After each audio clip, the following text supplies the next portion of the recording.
Subscribe कीजिए हमारे YouTube channel THVAC फंडा को।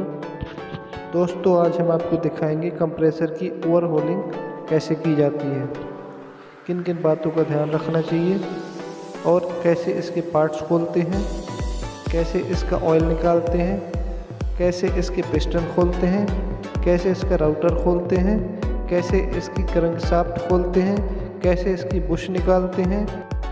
ये वीडियो आपके लिए बहुत ही अच्छा होने वाला है क्योंकि हम लोगों ने इस कंप्रेसर को बहुत ही ईज़िली ओपन किया है और आसानी से आप भी समझ सकते हैं कि कंप्रेसर का काम कैसे किया जाता है। वीडियो को लास्ट तक देखें, वीडियो को बिल्कुल भी स्किप ना करें क्योंकि इसको हमने 1 बाय 1 पार्ट्स खोले हैं और बहुत ही दिखा करके अच्छे ढंग से, ताकि आपको हर चीज़ बारीकी से समझ में आए। हम लोगों ने इसीलिए इस तरीके से वीडियो बनाया है ताकि आपको आसानी से समझ में आ जाए।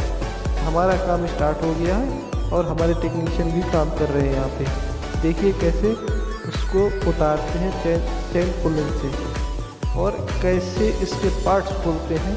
पूरा वीडियो देखेंगे तो आपको समझ में आ जाएगा और कैसे इसके अंदर के पार्ट्स होते हैं, क्या होता है क्या नहीं होता है, आप समझ जाएंगे और आसानी से ही आप भी काम कर सकते हैं। कहीं भी जाएंगे तो आपको कोई प्रॉब्लम नहीं होगी। इसी तरीके से कोई भी कंप्रेसर हो, इसी तरीके से आप काम करेंगे तो आपको कोई भी प्रॉब्लम नहीं होगी काम करने में। तो वीडियो को लास्ट तक देखें और अगर वीडियो अच्छा लगे तो इसको लाइक कर दें और सब्सक्राइब कर दें और बेल आइकन को ज़रूर दबा दें क्योंकि हम लोग ऐसे ही वीडियो लाते रहेंगे और आपके लिए तो वीडियो को देखें लास्ट तक।